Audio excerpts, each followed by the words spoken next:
કેમ છો વિદ્યાર્થી મિત્રો? તો ચાલો આજના લેક્ચરની શરૂઆત કરીએ, આગળ વધીએ.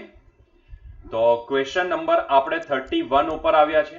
તો ક્વેશ્ચન નંબર 31 જુઓ શું કીધું છે. જો વેગમાન p mv ના છેદમાં √1 માઇનસ v સ્ક્વેર ના છેદમાં c સ્ક્વેર સૂત્ર દ્વારા મળતું હોય તો c અને p ના પરિમાણ શોધો. c અને p ના પરિમાણ શોધો. એમ પણ c એટલે પ્રકાશનો વેગ થાય.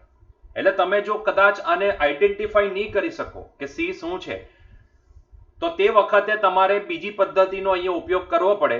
બાકી જો તમને ખબર જ હોય કે c નો મતલબ શું થાય, તો c પ્રકાશનો વેગ થાય, તો ડાયરેક્ટલી તમે વેગનો પરિમાણ જે આવશે તે c ના પરિમાણ થાય. બરાબર છે. અધરવાઇઝ જેને સમજ નથી પડતી કે આ વેગના પરિમાણ છે કે નથી, મતલબ કે c શું છે એ નથી ખબર, તો એ લોકો શું કરશે, એ લોકો છેદમાં ઓબ્ઝર્વ કરશે. છેદમાં ઓબ્ઝર્વ કરો. ડાબી બાજુ જો વેગમાન છે અને જમણી બાજુ, કેમ કે આપણને ખબર છે વેગમાનનું મૂલ્ય p mv જ થાય. બરાબર છે. વેગમાનનું મૂલ્ય mv બરાબર થાય એ આપણને ખબર છે. તો ડાબી બાજુના વેગમાનને આ mv એ બેલેન્સ કરી દીધું. બરાબર છે. યસ નો, આ mv એ બેલેન્સ કરી દીધું. એટલે એનો મતલબ એ થયો કે આના પરિમાણ તો આને એડજસ્ટ કરી લીધા. એટલે રહી વાત ખાલી છેદની, તો ભાઈ આના પરિમાણ તો આના દ્વારા એડજસ્ટ થઈ ગયા, તો છેદ શું હોવો જોઈએ, પરિમાણ રહિત હોવો જોઈએ. હવે છેદ પરિમાણ રહિત હોય અને તેમ પણ જો નહીં સમજ પડે તો એવું વિચારો કે આ છેદમાં જે √1 છે ને, એકમાંથી v²/c² ની બાદબાકી ક્યારે થઈ શકે? આપણને ખબર છે ફિઝિક્સમાં બે ભૌતિક રાશિની બાદબાકી ત્યારે જ થાય જ્યારે બંનેના પરિમાણ સરખા હોય. હવે એક કોઈ ભૌતિક રાશિ તો નથી, એટલે એનો જો આપણે વાત કરીએ તો કોઈ એકમ બનતો નથી, એટલે એનું કોઈ પરિમાણ બનતું નથી. એક પરિમાણ રહિત છે. v²/c² બી શું હોવું જોઈએ, પરિમાણ રહિત હોવું જોઈએ. તો જ આ પરિમાણ રહિતમાંથી આ પરિમાણ રહિત ભૌતિક રાશિનો ભાગાકાર બાદ થઈ શકે. તો એનો મતલબ એ થયો કે v ના જેટલા પરિમાણ છે એટલા જ c ના હોવા જોઈએ, તો એ બંનેનો ભાગાકાર પરિમાણ રહિત થાય. v બતાવે વેગ, તો c પણ શું બતાવતો હોવો જોઈએ, વેગ બતાવતો હોવો જોઈએ. ક્લિયર થયો પોઈન્ટ? તો કોઈ આ રીતે પણ સમજી શકે ને. યા તો પછી જેને ખબર છે કે c શું છે, તો પ્રકાશનો વેગ છે. ભલે પ્રકાશનો વેગ હોય પણ છે તો વેગ જ, એટલે એનો એકમ બી મીટર પર સેકન્ડ જ બને. એટલે એનું પારિમાણિક સૂત્ર બી શું બનશે, જે વેગનું પારિમાણિક સૂત્ર હશે એ જ બનશે. તો વાત તો સિમ્પલ છે. Yes or no? ક્લિયર છે? તો આપણે અહીંયા લખતા જઈએ. તો ભાઈ c નું પારિમાણિક સૂત્ર શું થાય, c બતાવે પ્રકાશનો વેગ, તો c નો એકમ શું થાય પહેલા તો એ લખીએ, કારણ કે c શું છે, પ્રકાશનો વેગ છે. બરાબર છે. જે એ રીતે સમજવા માંગતા એ રીતે સમજશે, અને જે પેલી રીતે સમજવા માંગતા હોય કે જેમ એમ સમજાયું મેં કે p એ વેગમાન છે, વેગમાને બેલેન્સ કરી દીધું, તો અલ્ટિમેટલી આ 1 માંથી જે v²/c² બાદ થાય છે, 1 પરિમાણ રહિત છે, એટલે v²/c² પર પરિમાણ રહિત થશે. એટલે એનો મતલબ એ થયો કે જેટલા પરિમાણ વેગના છે એટલા જ c ના છે, એટલે કે c નું પરિમાણ પણ વેગ બરાબર છે. જેને આ રીતે સમજ પડે તે આ રીતે સમજશે. બરાબર છે. ચાલો, તો c છે આપણા માટે પ્રકાશનો વેગ. c છે આપણા માટે પ્રકાશનો વેગ. તો એનો એકમ મતલબ શું થાય, મીટર પર સેકન્ડ. બરાબર છે. ભલે પ્રકાશનો વેગ છે પણ વેગ તો છે ને. યસ ઓર નો? એટલે એનો એકમ તો મીટર પર સેકન્ડ લખાય. તો એનું પારિમાણિક સૂત્ર શું થઈ જાય, વેગનું પારિમાણિક સૂત્ર શું હોય, m0 l1 t⁻⁻1. અહીં એકમને જોઈને તમે લખી શકો. બરાબર છે. તો આનું પારિમાણિક સૂત્ર શું બની ગયું, m0 l1 t⁻⁻1. ક્લિયર થયું? ચાલો હવે વાત કરીએ વેગમાનની. ભાઈ વેગમાનનું પારિમાણિક સૂત્ર શું થાય, એમ જોવા જાવ ને તો c એટલે l1 t⁻⁻1. એવા બે જ ઓપ્શન છે, c અને અચ્છા એક જ ઓપ્શન છે. લ્યો, તો સીધો c જવાબ આવશે. જવાબ સીધો c આવી જશે. c is the correct answer. But than also આપણે વેગમાનનું પારિમાણિક સૂત્ર મેળવી લઈએ. વેગમાનનું સૂત્ર શું થાય, mv. તો એનું પારિમાણિક સૂત્ર, એનો જો એકમ લખવા જાઉં તો શું લખાશે, kg ઇન્ટુ મીટર પર second. Yes or no? kg into meter પર સેકન્ડ. એટલે જો એનું પારિમાણિક સૂત્ર હું લખું તો પારિમાણિક સૂત્ર એનું થશે p is equals two m1 l1 t⁻⁻1. હવે ચેક કરી લો શું c કરેક્ટ આન્સર છે. જી હા, બિલકુલ c કરેક્ટ આન્સર છે. ક્લિયર છે? ચાલો આગળ વધીએ. Question number 32. શું આપેલું છે, જો બળને નીચેના સૂત્ર દ્વારા વ્યાખ્યાયિત કરવામાં આવ્યું છે, F dt + et² / 1 + a sin² ωt. તો એ અને ડી ના એકમો જણાવો. એ અને ડી ના એકમો જણાવો. બરાબર છે. ચાલો એકમ જ જણાવવાના છે, પારિમાણિક સૂત્ર નથી જણાવવાનું. તો આપણે સીધી એકમની જ ચર્ચા કરી લઈએ. એકમ જ જણાવવાના છે. હવે જરા ધ્યાનથી જો એનો એકમ જો અહીંયા શોધવા જાઉં તો મને એટલું દેખાય છે કે આ આખી ટર્મનો સરવાળો એક સાથે થયો છે. યસ ઓર નો? ફિઝિક્સની ભાષામાં બે ભૌતિક રાશિઓનો સરવાળો ત્યારે થઈ શકે જ્યારે બંનેના પરિમાણ સરખા હોય. 1 એ પરિમાણ રહિત ભૌતિક રાશિ છે, એટલે એનો મતલબ એ થયો કે આ a sin square omega t છે ને, આ આખું પરિમાણ રહિત હોવું જોઈએ. આ આખું પરિમાણ રહિત હોવું જોઈએ. સમજાય છે? યસ ઓર નો? આખું પરિમાણ રહિત હોવું જોઈએ. પણ sin square omega t, sin ખૂણો, sin વાળી ટર્મ તો પોતે પરિમાણ રહિત છે ને. sin omega t, sin theta એક મૂલ્ય આપે, એનું પરિમાણ નથી. તો sin સ્ક્વેર ઓમેગા t પોતે પરિમાણ રહિત છે, તો એનો મતલબ શું થયો? એ પણ પરિમાણ રહિત હોવું જોઈએ. યસ ઓર નો? એટલે ક્લિયર પોઈન્ટ અહીંયા જો લખવા જોઈએ તો મને પહેલા તો એ સમજાયું કે a sin square omega t પરિમાણ રહિત છે.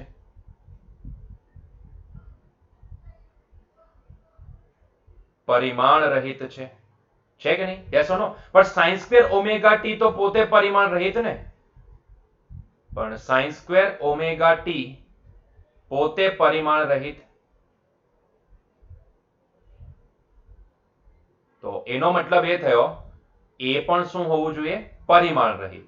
પરિમાણ રહિત એનો મતલબ એકમ રહિત. એકમ નહીં હોય તો પરિમાણ નહીં મળે, એટલે એ શું હશે? એકમ રહિત રાશિ. એકમ રહિત રાશિ. તો ચેક કરી લો, બે ઓપ્શન પોસિબલ છે, યા તો એ યા તો બી. હવે આ બે માંથી કોણ? એના માટે આપણે હવે ચેક કરવું પડશે ડી નું પારિમાણિક સૂત્ર. ચાલો તો એને તો ચેક કરી લીધું, એનું કામ પતી ગયું. હવે ડી ને ચેક કરીએ. ભાઈ ડાબી બાજુ જો, કારણ કે છેદ આખો પરિમાણ રહિત છે, એટલે છેદ આખો પરિમાણ રહિત થઈ ગયો, એટલે બધો આધાર અંશ ઉપર આવી ગયો. હવે ડાબી બાજુ જો બળ હોય તો બળનો એકમ થાય ન્યૂટન. એટલે જમણી બાજુ જો જોઈએ તો આ dt અને et સ્ક્વેર, આ બે સરવાળો ક્યારે થઈ શકે? આ બે નો સરવાળો ત્યારે થઈ શકે જ્યારે બંનેના એકમ શું હોય? સરખા હોય. એટલે કે dt નો જે એકમ હશે તે જ et સ્ક્વેર નો એકમ હશે, અને એ એકમ કોના બરાબર થશે? ન્યૂટન બરાબર થશે. યસ ઓર નો? તો તમને જવાબમાં ન્યૂટન મળશે, કારણ કે છેદ તો પરિમાણ રહિત છે, છેદનો તો કઈ પરિમાણ જ નથી. યસ ઓર નો? આ પરિમાણ રહિત રાશિ એક સાથે ઉમેરે એટલે જવાબ આવ્યો પરિમાણ રહિત. એટલે છેદ તો કોઈ એકમ આપવાનો જ નથી. અને ડાબી બાજુ એકમ આવે છે ન્યૂટન, એનો મતલબ એ કે જમણી બાજુ dt પ્લસ et સ્ક્વેર નો જવાબ ન્યૂટન માં આવેલો હોવો જોઈએ. પણ કેમ કે આ બંને સરવાળા છે, એટલે એનો મતલબ એ કે dt નો જે એકમ હશે એ જ et સ્ક્વેર નો એકમ, અને એ જ શું હોવા જોઈએ? ન્યૂટન હોવા જોઈએ. એટલે કે dt નો એકમ પણ ન્યૂટન અને et સ્ક્વેર નો એકમ પણ ન્યૂટન થશે. તો મને અહીંયાથી બીજો પોઈન્ટ મળી ગયો કે ભાઈ અહીંયાથી dt નો એકમ શું બનશે? dt નો એકમ બનશે ન્યૂટન. તો એનો મતલબ એ થયો કે માટે d નો એકમ શું બની શકે? તો ન્યૂટનના છેદમાં, સમય છેદમાં ગયો ને એટલે સેકન્ડ. યસ ઓર નો? ન્યૂટનના છેદમાં સેકન્ડ. તો બોલો હવે ચેક કરીને મને કેવો આન્સર શું આવે છે? d નો એકમ બનવો જોઈએ ન્યૂટન પર સેકન્ડ, એટલે કે આ, અને a નો એકમ હોવો જોઈએ એકમ રહિત. એ તો એકમ નથી બનતો, એકમ રહિત રાશિ છે, એટલે જવાબ આવશે a. A is the correct answer. Clear છે? A is the correct answer. Next. Question number 33. 100 ગ્રામ દળ 10 સેન્ટીમીટર અંતર અને 0.1 સેકન્ડને એકમ તરીકે લઈને નવી પદ્ધતિમાં કાર્યનો એકમ શું થાય? આવા ક્વેશ્ચન આપણે અગાઉ જોઈ ગયા છે. બરાબર છે? તો આપણે અહીંયા જરાક એને ફરીથી આપણે ચર્ચામાં લઈ લઈએ, ફટાફટ એનું સોલ્યુશન આપી દઈએ. તો ભાઈ પહેલા તો જો કાર્યનો એકમ જૂલ થાય. બરાબર છે? જૂલ. તો જૂલ ને આપણે જો લખવું હોય તો જૂલ ને હું આ રીતે લખી શકું kg meter square upon second square. લખાય કે નહીં લખાય? એટલે કે મારે એને લખવું હોય તો 1 જૂલ ઇઝ ઇક્વલ્સ ટુ શું લખી શકું? 1 joule is equals to 1 kg meter square upon second square લખી શકું. બરાબર છે? તો નવી એકમ પદ્ધતિમાં આ જ 1 જૂલ ને આપણે જૂની પદ્ધતિ પ્રમાણે કેટલા વડે દર્શાવી શકીએ એ તમને શોધવા કીધું છે. બરાબર છે? તો નવી પદ્ધતિમાં આપણા માટે આ જ 1 જૂલ ડેશ, જેને આપણે નવી પદ્ધતિમાં જૂલ ડેશ કહીએ. બરાબર છે? તો અહીંયા જો kg ને શું લખાશે? કેજી ને જો આપણે નવી પદ્ધતિમાં દર 100 ગ્રામ બરાબર, પણ પહેલા તો કેજી ને ગ્રામમાં કન્વર્ટ કરવું પડશે ને. પહેલા તો કેજી ને ગ્રામમાં કન્વર્ટ કરે તો એક કામ કરીને આપણે અહીંયા પહેલા કન્વર્ટ કરી દઈએ, બરાબર છે, ગ્રામમાં કન્વર્ટ કરી દઈએ. તો આ કેટલા લખાશે? It is nothing but 10 to the power -3 gram. 1 KG બરાબર, સોરી 10 ટુ ધી પાવર -3 નહીં, 10 to the power 3 gram. 1 kilogram બરાબર 1000 ગ્રામ થાય, તો 10 ટુ ધી પાવર 3 ગ્રામ, બરાબર છે. ચાલો પછી મીટર સ્ક્વેર. 1 મીટર છે, 1 મીટર બરાબર કેટલા સેન્ટીમીટર થાય? 100 સેન્ટીમીટર, એટલે કે 10 નો વર્ગ, બરાબર છે, 10 નો વર્ગ સેન્ટીમીટર થાય. બટ વેઇટ, આપણે નવી પદ્ધતિમાં આપણે ગ્રામને એના કરતા કેજીમાં, પહેલા લોકોને કેજીમાં કન્વર્ટ કરી દે તો શું વાંધો છે, બરાબર છે. આ બધું ગ્રામમાં ફેરવીએ એના કરતા પહેલાને જ કેજીમાં, જેમ છે તેમ જ રહેવા દો ને. આપણે આને જ કેજીમાં કન્વર્ટ કરી દેશું. ગ્રામ છે ને, ગ્રામ છે એને કેજીમાં કન્વર્ટ કરી દેશું, બરાબર છે. તો આપણે એક કામ કરીએ, નવી પદ્ધતિ સીધું અહીંયા જ લખીએ. પછી આપણે શું કરશું? Kg metre square upon second square આપણે સીધા 1 જૂલ પ્લેસ કરી દેશું, એની જગ્યાએ જૂલ પ્લેસ કરી દેશું. તો ચાલો આ જ રાખીએ. આપણે આ બધાને પછી કન્વર્ટ કરી દેશું SI માં. Yes or no? ચાલો, મતલબ કે MKS પદ્ધતિમાં, CGS છે તેમાંથી MKS માં ફેરવી નાખશું, બરાબર છે. ચાલો, તો નવી પદ્ધતિમાં એવું કીધું છે કે દળ 100 ગ્રામ, દળ 100 ગ્રામ, બરાબર છે. પણ 100 ગ્રામ છે ને, એને આપણે કેજીમાં કન્વર્ટ કરીએ તો હું આ ગ્રામને લખી શકું 10 to the power -3 kg. Yes or no? ચાલો, પછી અંતર કીધું છે 10 સેન્ટીમીટર. 10 સેન્ટીમીટર નવી પદ્ધતિમાં 10 સેન્ટીમીટર અંતર, પણ આ સેન્ટીમીટર છે એને હું એક કામ કરું, મીટરમાં કન્વર્ટ કરી દઉં, એટલે એ લખાશે 10 ટુ ધી પાવર -2 મીટર નો સ્ક્વેર ડિવાઇડ બાય સેકન્ડ નો સ્ક્વેર. નવી પદ્ધતિમાં સેકન્ડ 0.1 સેકન્ડ લીધું છે. 0.1 સેકન્ડ એને આપણે સેકન્ડ ને સેકન્ડમાં જ ફેરવવાનું છે, એટલે સેકન્ડમાં જ રહેશે, એટલે એનો કોઈ ચેન્જીસ નથી આવવાનો, એટલે આ થઈ ગયો હોલ સ્ક્વેર. તો હવે એડજસ્ટમેન્ટ જોઈ લો, હવે શું બચે છે તે જોઈ લો. આ થઈ ગયો 100 10 ટુ ધી પાવર -3, એટલે આ બચશે 10 ટુ ધી પાવર -1 કેજી, બરોબર છે. આ થઈ ગયા 10 ઇન્ટુ 10 ટુ ધી પાવર -2, એટલે 10 ટુ ધી પાવર -1, અને એનો સ્ક્વેર એટલે 10 ટુ ધી પાવર આ થઈ જશે -2 મીટર સ્ક્વેર, બરાબર છે. ના છેદમાં આને લખીએ તો આ લખાય 1/10, એટલે કે 10 to the power -1. 10 to the power -1 નો સ્ક્વેર, આ બી શું થાય? 10 to the power -2 second square, બરાબર છે. Yes or no? જો આ તો આની સાથે કેન્સલ થઈ ગયા, આ તો આની સાથે છમ્મા થઈ ગયા. હવે બચ્યું શું છે? જે બચ્યું છે તેને ખાલી લખી દો, બરાબર છે. તો બચ્યું છે આ 10 ટુ ધી પાવર -1, એટલે કે 1/10, એટલે કે જો લખવા જાવ તો 0.1 લખાશે kg metre square upon second square, બરાબર છે. Kg metre square upon second square આપણે શું લખી શકીએ? જૂલ. સો નવી પદ્ધતિનો 1 જૂલ બરાબર જૂની પદ્ધતિના કેટલા થશે? 0.1 જૂલ, બરાબર છે. તો નવી પદ્ધતિમાં નવી એકમ પદ્ધતિ જો આપણે ગ્રેબ કરીએ તો એ પ્રમાણે નવી પદ્ધતિનો 1 જૂલ બરાબર જૂની પદ્ધતિમાં કેટલા થશે? 0.1 જૂલ થશે. That is the answer. That is the answer. She is the correct answer. Clear થયો? ચાલો આગળ વધીએ. Next 34 question number 34. હવે જો અહીંયા છે ને ઓલરેડી આપણે g નું પારિમાણિક સૂત્ર તારવી ગયા છે, એટલે હું અહીંયા g ના પારિમાણિક સૂત્રનો સીધો ઉપયોગ કરીશ. નહીં ખ્યાલ આવે તો આગળના ક્વેશ્ચન જરાક જોઈ લેજો.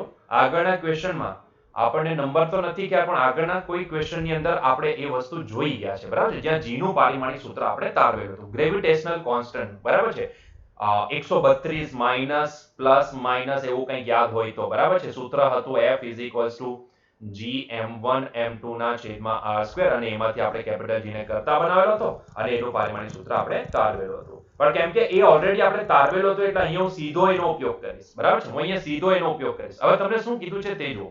તમને કીધું છે E = એક સમીકરણ આપેલું છે, પારિમાણિક દ્રષ્ટિએ સાચું છે એવું તમને કીધું છે. E = g to the power x, c to the power y અને h to the power z હોય, જ્યાં ગુરુત્વાકર્ષણનો સાર્વત્રિક અચળાંક c પ્રકાશનો વેગ અને h પ્લાન્ક અચળાંક હોય તો x y અને z ના મૂલ્યો શોધો. x y z ના મૂલ્યો શોધો, બરાબર છે. ચાલો આપણે x y અને z ની કિંમત શોધવાની છે. તો આપણે કંઈ નહીં કરીએ, બંને બાજુ પારિમાણિક સૂત્રો સરખાવી દઈએ, બરાબર છે. ડાબી બાજુ e નું પારિમાણિક સૂત્ર લખો, અહીંયા g c અને h ના પારિમાણિક સૂત્ર લખીને પછી m ના ઘાત, l ના ઘાત અને t ના ઘાત સરખાવી દો, એટલે વાર્તા પતી જાય, એટલે તમને આન્સર મળી જશે, બરાબર છે. તો એના માટે ડાબી બાજુ એનર્જી છે, એનર્જીનું પારિમાણિક સૂત્ર શું થાય? તો આવો લખીએ એનર્જીનું પારિમાણિક સૂત્ર. યાદ આવતું હોય તો એનર્જીને મેં શું કીધું હતું? એનર્જી માટે મેં તમને કીધું હતું વર્ક હોય કે એનર્જી હોય kg metre square upon second square યાદ રાખવું. તો આના ઉપરથી હું E નું પારિમાણિક સૂત્ર શું લખી શકું? E નું પારિમાણિક સૂત્ર લખી શકાય m1 L2 t to the power -2. બરાબર છે? ચાલો એનર્જી નું પારિમાણિક સૂત્ર લખી દીધું. G નું પારિમાણિક સૂત્ર શું મેં તમને હમણાં જ કીધું કે તમે યાદ કરી લો અથવા તો આગળના લેક્ચર જોઈ લો. ત્યાં આપણે કદાચ તમે નોટ્સ બનાવીએ તો નોટ્સમાં હશે જ કોઈ ક્વેશ્ચનની અંદર આપણે એને તારવેલું હતું. તો એ હતું 132. 132 એટલે મેં તમને ત્યારે એવું પણ કીધું હતું કે લોકો ગોખી નાખતા હોય છે 132. બરાબર છે? ખેર m-1 L3 t to the power -2. ઠીક છે? આ પારિમાણિક સૂત્ર આપણને G નું મળેલું હતું. ત્યાર પછી C નું પારિમાણિક સૂત્ર. ભાઈ C છે શું? પ્રકાશનો વેગ. આ પારિમાણિક સૂત્ર છે એટલે ક્લોઝ બ્રેકેટમાં દર્શાવીશું. C છે શું? પ્રકાશનો વેગ. પ્રકાશનો વેગ એટલે વેગ જ છે ને વન કાઇન્ડ ઓફ. તો એ લખાશે m0 L1 t to the power -1. બરાબર છે? અને રહી ગયું h. h એટલે પ્લેન્ક કોન્સ્ટન્ટ. હવે આ પ્લેન્ક કોન્સ્ટન્ટ એ પહેલી વખત આવે છે આપણી પાસે. તો એનું પારિમાણિક સૂત્ર આપણે મેળવી લઈએ. બરાબર છે? તો મિત્રો પ્લેન્ક કોન્સ્ટન્ટ પ્લાન્કનો અચળાંક જેને કહેવામાં આવે છે પ્લાન્કનો અચળાંક એનું પારિમાણિક સૂત્ર આપણે મેળવી લઈએ. હવે પ્લાન્કનો અચળાંક એ તમે ભણશો ક્યાં ખબર? ઇલેક્ટ્રોન દ્વારા ઉત્સર્જિત કે એબ્ઝોર્બ થતી એનર્જી જ્યારે તમે ભણશો ને ત્યારે તમે આ પ્લાન્કનો કોન્સ્ટન્ટ ત્યાં ભણશો. E = h μ. જ્યાં h જે છે ને એને પ્લાન્કનો અચળાંક કહેવામાં આવે છે. એને પ્લાન્કનો અચળાંક કહેવાય. આ μ એટલે ફ્રીક્વન્સી. μ એટલે ફ્રીક્વન્સી, આવૃત્તિ. બરાબર છે? તો અહીંયાથી આપણી પાસે h નું સૂત્ર બની જાય છે E ના છેદમાં μ. μ ને હું μ તરીકે નહીં લખતા ફ્રીક્વન્સી f તરીકે દર્શાવી દઉં. μ એટલે ફ્રીક્વન્સી જ હોય છે પણ એને દર્શાવ અને mu mu બોલાય. બરાબર છે? બિલાડીમાં મ્યાઉ મ્યુ એ ટાઈપનો મ્યુ. બરાબર છે? એ ફ્રીક્વન્સી છે એટલા માટે હું એને અહીંયા f વડે દર્શાવી દઉં છું. અને ફ્રીક્વન્સીનો એકમ શું હોય છે? ફ્રીક્વન્સીનો એકમ હર્ટ્ઝ. અને એ હર્ટ્ઝ એટલે કે 1/સેકન્ડ. બરાબર છે? એટલે કે એને આપણે લખી શકીએ 1/સેકન્ડ. ક્લિયર છે આટલું? ક્લિયર છે? અને આ E એટલે શું? એનર્જી. એનર્જી નું પારિમાણિક સૂત્ર તો આપણે ઉપર હમણાં જ જોયું ને આર્યું. ધીસ ઇઝ ધી પારિમાણિક સૂત્ર ઓફ એનર્જી. તો હવે બધી વસ્તુને અંદર આપણે પ્લેસ કરીએ. તો પહેલા તો h નો એકમ લખી દઈએ. h નો એકમ શું થાય? તો E નો એકમ શું? એનર્જી નો એકમ kg meter square upon second square. અને આ ફ્રીક્વન્સી એટલે હર્ટ્ઝ. ફ્રીક્વન્સી મપાય હર્ટ્ઝમાં અને હર્ટ્ઝ એટલે 1/સેકન્ડ. આ પોઈન્ટ બી આપણે જોઈ ગયા હતા. હર્ટ્ઝ એટલે 1/સેકન્ડ થાય. બરાબર છે? ફ્રીક્વન્સી એટલે 1/ટાઈમ. એને કહેવાય ફ્રીક્વન્સી. એટલે કે 1/સેકન્ડ આની જગ્યાએ હું લખી શકું. એટલે 1 સેકન્ડ અહીંયાથી છે ને છમ્મા થઈ જશે. તમે જાતે જોઈ શકો એમ છો. કારણ કે f છેદમાં છે ને અને એને આપણે લખી શકીએ 1/સેકન્ડ. એટલે 1 સેકન્ડ કેન્સલ થઈ ગયો. બચ્યું છેદમાં 1 જ સેકન્ડ. એટલે આ બની ગયું kg meter square upon second. આ એનો એકમ બની ગયો. તો એનું પારિમાણિક સૂત્ર એકમ પરથી શું લખી શકીએ? પારિમાણિક સૂત્ર આપણે લખી શકીએ m1 L2 t to the power -1. m1 L2 t to the power -1. Clear થયો આટલો point? Yes or no? m1 L2 t to the power -1. Clear છે? ચાલો તો હવે આગળ વધી જઈએ આપણે. હવે આપણે આગળ વધી શકીએ. તો હવે બધી જ વેલ્યુને અંદર પ્લેસ કરી દઈએ. બરાબર છે? તો એના માટે આપણે જરાક પાર્ટીશન વગેરે કરી નાખીએ. થોડું છોટું લાગશે, થોડુંક વ્યવસ્થિત લાગે. બરાબર છે? તો પાર્ટીશન વગેરે કરી નાખીએ બ્લુ કલરથી. સો હિયર ઇઝ ધીસ પાર્ટીશન. તો હવે આપણે મેઇન ક્વેશ્ચનને સોલ્વ કરીએ આપણો કે ભાઈ E = g to the power x, c to the power y અને h to the power z છે. તો એની અંદર આપણે પારિમાણિક સૂત્રનો સીધો ઉપયોગ કરી દઈએ. એટલે હું એને જે રિલેશન આપેલો છે એને પારિમાણિક દ્રષ્ટિએ કંઈક આ લખી શકું. એનર્જીનું પારિમાણિક સૂત્ર = g ના પારિમાણિક સૂત્રનો x ઘાત ઇન્ટુ c ના પારિમાણિક સૂત્રનો y ઘાત ઇન્ટુ h ના પારિમાણિક સૂત્રનો z ઘાત થાય. પારિમાણિક સૂત્રોને અંદર પ્લેસ કરો. એનર્જીનું પારિમાણિક સૂત્ર શું મળ્યું છે આપણને? m1 L2 t to the power -2. આર્યું? ઠીક છે? તો એને અંદર પ્લેસ કરી દો, વેલ્યુ મૂકી દો. So it is m1 L2 t to the power -2. that is equals to g નું પારિમાણિક સૂત્ર શું મળ્યું છે? આર્યું 132. લોકો એ રીતે યાદ રાખતા હોય છે, બરાબર છે. m-1 l to the power 3 t to the power -2 આખાનો x ઘાત ઇન્ટુ c નું પારિમાણિક સૂત્ર તો l1 t to the power -1. m0 નહીં લખીએ તો ચાલશે, બરાબર છે. તો એ લખાશે l1 t to the power -1 આખાનો y ઘાત અને ઇન્ટુ h નું પારિમાણિક સૂત્ર આપણને મળ્યું છે m1 l to the power 2 t to the power -1 આખાનો z ઘાત, બરાબર છે.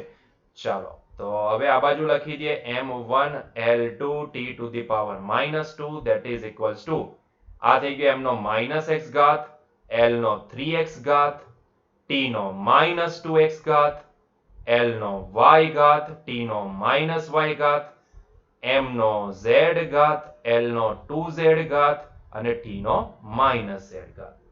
જમણી બાજુ આધાર સરખા ઘાતાંકોનો સરવાળો કરીને m નો ટોટલ ઘાત કેટલો, l નો ટોટલ ઘાત કેટલો અને z નો t નો ટોટલ ઘાત કેટલો એ મેળવી લો. તો અહીંયા m વાળી ખાલી બે જ ટર્મ છે, 1 અને 2. તો બે ટર્મ ઉપરથી આધાર સરખા ઘાતાંકોનો સરવાળો થાય. ઘાતાંકોનો સરવાળો એટલે એને હું લખી શકું m નો -x plus z. Yes or no? m નો -x ઘાત પ્લસ z ઘાત. ક્લિયર થયો આટલો પોઈન્ટ? યસ ઓર નો? બસ આ રીતે જ સરખાવવાનું છે, બીજું કંઈ નથી કરવાનું તમારે, બરાબર છે. ચાલો l નો કેટલો થઈ ગયો? l નો ટોટલ જો 3 ટર્મ છે, એક તો આ પણ છે, આ પણ છે અને આ પણ છે. તો જે છે તેને લખી દો. l નો 3x plus y plus 2z ઘાત. તો l નો 3x plus y plus 2z ઘાત, બરાબર છે. અને એ જ રીતે t નો ઘાત જો જુઓ તો t વાળી પણ 3 ટર્મ છે, -2x -y -z, -2x -y -z. Clear થયું? ક્લિયર છે? ચાલો તો હવે ડાબી બાજુ અને જમણી બાજુ સીધા ઘાતને સરખાવી દો. તો જો ઘાતને સરખાવવામાં આવે તો મને પહેલું relation -x plus z that is equals to શું મળ્યું? 1 મળ્યું. આ થઈ ગયું પહેલું પરિણામ. પછી બીજું પરિણામ જુઓ તો 3x plus y plus 2z that is equals to મને કેટલા મળ્યા? l ના ઘાતને સરખાવ્યા તો 2 મળ્યા. આ થઈ ગયું પરિણામ નંબર 2. અને જ્યારે મેં ત્રીજું પરિણામ સરખાવ્યું ત્યારે મને મળ્યું -2x -y -2x -y -z that is equals to -2. એને આપણે જરાક માઇનસ કોમન કાઢીને લખીએ તો આ લખાશે ઓર તમે જેમ છે તેમ જ રવા દો તો એ સીધી આપણી બાદબાકી થઈ જશે અને આપણે આસાનીથી વેલ્યુ મેળવી શકીશું. તો આ થઈ ગયું રિઝલ્ટ નંબર 3. તો આપણી પાસે 3 પરિણામ આવી ગયા. 3 અનનોન છે, 3 પરિણામ છે. તો આપણે એના ઉપરથી, કારણ કે 3 અનનોન છે અને 3 આપણી પાસે સમીકરણ છે, તો આરામથી ત્રણેય અનનોનની વેલ્યુ આપણે મેળવી શકીએ એમ છે, બરાબર છે. તો એટલા માટે હું એક કામ કરું છું, અહીંયાથી મને એટલું દેખાય, જો આખો દાખલો હું પૂરો કરીને નહીં આપીશ, તમારે જાતે અહીંયાથી પૂરો કરવાનો રહેશે, બરાબર છે. ચાલો તો એક કામ કરીએ, પહેલા તો આપણે છે ને પરિણામ 2 + 3 લઈ લઈએ. 2 + 3 લેતા 2 + 3 લેતા એટલે અહીંયા એડિશન કરો. 3x પ્લસ લોપની રીતનો ઉપયોગ y plus 2z that is equals to 2 અને અહીંયા -2x -y -z that is equals to -2. Check કરો શું આવે છે, ચેક કરો. y તો કેન્સલ થઈ ગયા ને. આ 3x માંથી 2x નીકળી ગયા એટલે રહી ગયા x. અહીંયા 2z માંથી z નીકળી ગયા એટલે રહી ગયા +z અને આ 2 - 2 થઈ ગયા 0 એટલે આણે એવું કીધું કે x is equals to શું હોઈ શકે? -z. x ની કિંમત -z તો અહીંયાથી આપણે પાછું પાર્ટીશન કરીએ.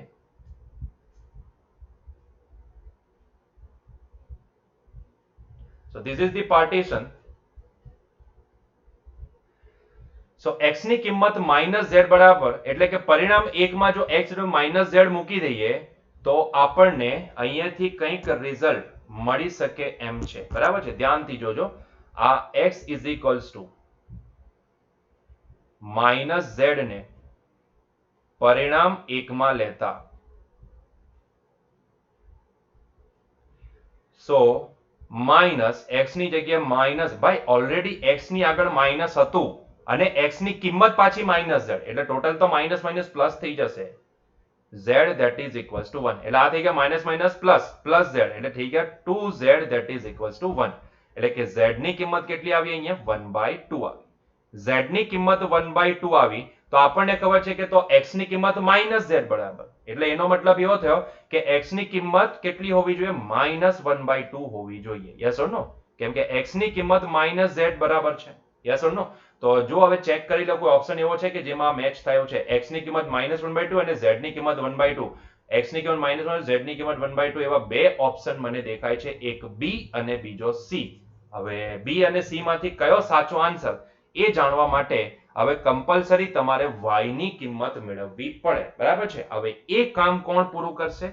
એ કામ તમારે લોકોએ પૂરું કરવાનું રહેશે. બરાબર છે? You have to solve it by yourself. મેં તમને x ની કિંમત મેળવી આપી, મેં તમને z ની કિંમત મેળવી આપી. હવે x છે, z છે, તો તમારી પાસે બે રિઝલ્ટ છે. ક્યાં તો પરિણામ 2 માં x અને z ની કિંમત મૂકો, ક્યાં તો 3 માં મૂકો, તો બચશે શું? y ની કિંમત તમને મળી જશે. તો આના ઉપરથી y ની કિંમત તમારે મેળવવાની રહેશે અને મને કહેવાનું રહેશે કે b કે c બેમાંથી કયો આન્સર જવાબ સ્વરૂપે આવે છે.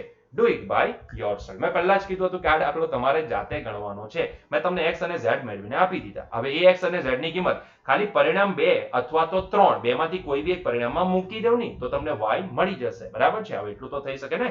ચાલો, ડુ ઇટ બાય યોરસેલ્ફ. આગળ વધીએ. ટ્રાય કરો અને મને કહો b કે c બેમાંથી કયો આન્સર આવશે. બરાબર છે? ચાલો આગળ વધીએ. કોમેન્ટ સેક્શનમાં બતાવજો મને. કોમેન્ટ સેક્શનમાં લખજો કે કયો answer, which answer you are getting. ચાલો નેક્સ્ટ 35. જો ઉર્જા E, વેગ v અને સમય t ને મૂળભૂત ભૌતિક રાશિઓ તરીકે લઈએ તો પૃષ્ઠતાણનું પરિમાણિક સૂત્ર શું બને? પૃષ્ઠતાણનું પરિમાણિક સૂત્ર શું બને? હાજી, ઘણા વિદ્યાર્થીઓને એવું હતું સર પૃષ્ઠતાણ એટલે શું? મેં તમને ત્યારે કીધું હતું કે પૃષ્ઠતાણ તમને ભણવામાં આવશે આગળ જતા, સરફેસ ટેન્શન આગળ જતા ભણવામાં આવશે, પણ કેમ કે અત્યારે આવે છે તમને અત્યારે ક્વેશ્ચન ની અંદર, તો આપણે એને જોઈ લેશું. અત્યાર પૂરતું એટલું યાદ રાખો કે પૃષ્ઠતાણ એટલે શું? સરફેસ ટેન્શન એટલે બળના છેદમાં અંતર. એને શું કહેશું આપણે? બળના છેદમાં અંતર. બરાબર છે? શું કહેશું આપણે એને? ફરીથી બળના છેદમાં અંતર. ક્લિયર છે? ચાલો, તો પૃષ્ઠતાણને એમ તો s વડે દર્શાવવામાં આવે છે. s ઇઝ ઇક્વલ્સ ટુ, હું અત્યારે લખીશ ખાલી બળના છેદમાં અંતર. એટલે કે એનો એકમ શું બની શકે? બળનો એકમ મને ખબર છે kg મીટર પર સેકન્ડ સ્ક્વેર. બરાબર છે? અને અંતરનો એકમ વન કાઇન્ડ ઓફ લંબાઈ એટલે મીટર. મીટર મીટર કેન્સલ થઈ જાય એટલે તમે જોઈ શકો કે આ સરફેસ ટેન્શનનું એકમ શું બની ગયો? kg ના છેદમાં સેકન્ડ સ્ક્વેર. બરાબર છે? હવે તમને કીધું છે કે એક નવી એકમ પદ્ધતિમાં ઉર્જા, વેગ અને સમયને મૂળભૂત ભૌતિક રાશિ તરીકે લેવામાં આવે છે. બરાબર છે? ઉર્જાનો જો એકમ લખવા જઈએ, મેં તમને ત્યારે પણ કીધું કે યાદ રાખી લેવું હવે આટલી વસ્તુ, બળ, ઉર્જા અને પાવર, આને યાદ રાખી લેવું. ઉર્જાનો એકમ શું થાય? kg મીટર સ્ક્વેર ના છેદમાં સેકન્ડ સ્ક્વેર. બરાબર છે? વેગનો એકમ શું થાય? તો ભાઈ મીટરના છેદમાં સેકન્ડ. અને ટાઈમ t નો એકમ શું છે? મારે કહેવાની જરૂર નથી, એ સેકન્ડ છે. બરાબર છે? હવે જો પૃષ્ઠતાણ જે છે ને, પૃષ્ઠતાણનું પારિમાણિક સૂત્ર, એમ તો અત્યાર સુધી આપણે mlt ફોર્મેટ જોઈ ગયા, પરંતુ આ કેસમાં તમને હવે EVT ફોર્મેટમાં તમને પારિમાણિક સૂત્ર શોધવા કીધું છે કે આ s નું પારિમાણિક સૂત્ર. અત્યારે જો આનું પારિમાણિક સૂત્ર હું mlt ફોર્મેટમાં લખવા જાઉં ને, તે મને શું મળશે ખબર છે? m1l0t to the power -2. પણ મને આ mlt સ્વરૂપે નથી શોધવા કીધું, મને EVT ફોર્મેટમાં શોધવા કીધું છે. યસ ઓર નો? તો હવે શું કરવું પડશે? EVT ફોર્મેટ બનાવવું પડશે. mlt ફોર્મેટમાં ના પાડી છે, તો EVT ફોર્મેટ બનાવીએ કઈ રીતે? તો ભાઈ બધાને એકમ ખબર જ છે.